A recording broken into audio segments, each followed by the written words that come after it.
আসসালামু আলাইকুম। আশা করি সকলে ভালো আছেন। আজ আলোচনা করব পঞ্চম শ্রেণীর গণিত 5 পৃষ্ঠার খালি ঘর নিয়ে। 5 পৃষ্ঠার দুটি প্রশ্ন এখানে আছে, খালি ঘর পূরণ করো। এগুলো গুণের খালি ঘর। আর গুণের যে তিনটা সূত্র আছে, গুণফল, গুণ্য, গুণক নির্ণয়ের সূত্র, এই তিনটা সূত্র মূলত এখানে কাজে লাগবে এবং কিছু কমন সেন্সের প্রয়োজন হবে। তাহলে গুণ্য নির্ণয়ের সূত্র হচ্ছে গুণফল ভাগ গুণক। তারপর গুণক নির্ণয়ের সূত্র হচ্ছে গুণফল ভাগ গুণ্য। আর গুণফল নির্ণয়ের সূত্র তো খুবই সোজা, আরো গুণ্য গুণন গুণক, এই তিনটা সূত্র এবং কিছু বুদ্ধি বা কমন সেন্স প্রয়োজন হবে। যাই হোক, 1 নাম্বার দেখি।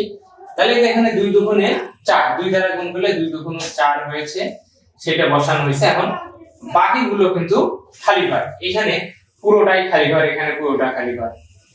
তাহলে এখন কোন সংখ্যা নিলে এই মাঝখানে 2 ঘর পূর্ণ হবে বা এই 3 ঘর পূর্ণ হবে? এখানে 4 এবং এখানেও 4, মাঝখানে কিন্তু ওগুলো সব ফাঁকা ঘর। আমরা জানি না যে কোন সংখ্যাটা বসাবো বা কোন সূত্র প্রয়োগ করব। এখানে কিন্তু কোন সূত্রের প্রয়োগ হচ্ছে না। তাহলে একটা বিষয় আছে যে এখানে 0 আছে, ঠিক আছে, এখানে 2 আছে আর এখানে একটা খালি ঘর। তাহলে 2 এর ঘরের নামতা করবো যে 2 কে কত দ্বারা গুণ করলে এককের ঘরে 0 আসবে। তাহলে 2 এর ঘরের নামতা যদি আমি দেখি, তাহলে 2 কে 2, 2 দুগুণ 4, 3 দুগুণ 6, 4 দুগুণ 8, 5 দুগুণ 10। তাহলে এই যে 0 আছে, এই 0 আছে, তাহলে 5 দিয়ে যদি গুণ করি তাহলে 5 দুগুণে 10 এর 0, ঠিক আছে। হাতে 1 বা এই দিক তো আর ঘর নেই, তাহলে 1 বসাই, ঠিক আছে, এটা গেল। এখন এই ঘরে 1 আছে, তাহলে কত দ্বারা গুণ করলে এখানে 1 আসবে? 2 কে কত দ্বারা গুণ করব? 2 কে যদি গুণ করি, মানে 2 এর ঘরের নামতা করতে হবে। 2 কে 2, 2 কে 2, 2 দুগুণ, এটাই তো 2 এর ঘরের নামতা। 4 দুগুণ 8, 5 দুগুণ 10, 6 দুগুণ 12, 7 দুগুণ 14, 8 দুগুণে 16, 9 দুগুণে 18, 10 দুগুণে 20। তাহলে এখানে 1 আনতে হবে। 1, এখানে তো দশকের ঘরে প্রত্যেকটাই 1 আছে, এইখানে কত নিতে হবে সেটা একটা বিষয়।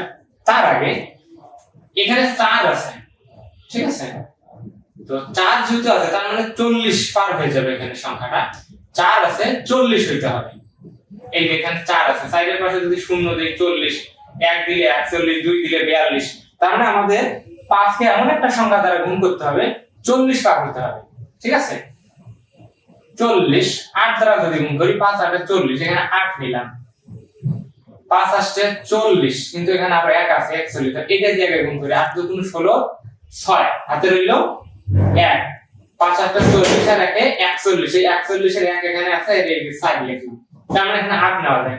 8 দুগুণ 16, 6 হাতে 1, 5 8 40 আর 1 41। তাহলে আমি যোগ করি, এটা হচ্ছে 6, 1 আর 1 2, এই 4 4 নিল। তো এটা কিন্তু সম্পূর্ণ কমন সেন্স বা বুদ্ধির উপরে, ঠিক আছে। এখানে এই সূত্রগুলো কোনোটাই ব্যবহার হয়নি, যেটা এর আগের পার্টের ভিডিওতে দেখাইছিলাম। এই সূত্রগুলো কাজে লাগছে, এখানে কিন্তু সেটা কাজে লাগলো না। যাই হোক, এরপরে 2 নম্বরে এইখানে গুণকের ঘরে একটাই খালি ঘর আছে, এখানে 3 আছে, এখানে 15 মানে 5 আছে। তাহলে 3 এর ঘরে নামতা করব। 3 কে 3 1 কে 3, 3 দুগুণ 6, 3 3 কে 9, 3 4 12, 3 5 15, এই যে 15 কিন্তু 5 আছে। আর পরে দেখি 3 7 18, 3 7 21, সেখানে 1, 3 8 24, 3 9 27, 3 10 30। তাহলে 3 এর নামতাটা এরকম 3 6 9 12 15 18 21। তার মানে এককের ঘরে যেখানে 5, এই যে যেহেতু 5 আছে সেইটা আমার দরকার। তার মানে এই যে 5 দ্বারা গুণ করলে হবে 3 5 15, 3 5 15 এর 5 হাতে রইল 1, 5 দুগুণ 10 আর 1 11 1 হাতে এক ৫ * ৪ = ৪১। ওকে, তাহলে ১ দ্বারা একে গুণ করলে ৩ অক্ষে ৩, ২ অক্ষে ২, ৮ অক্ষে ৮টা দেওয়াই আছে। এখন শুধু যোগ করব। ৩ আর ১ = ৪, ২ আর ১ = ৩, ৮ সাইডে ১২। এটা তুলনামূলক অনেক সোজাই ছিল, শুধু এইটা ধরতে পারলেই অঙ্ক হয়ে গেল আর কি। এটাই ছিল আজকের আলোচনা। নিজেরা কয়েকবার যদি আরো প্র্যাকটিস করো তাহলে অবশ্যই তোমরা খুব সহজেই পারবে।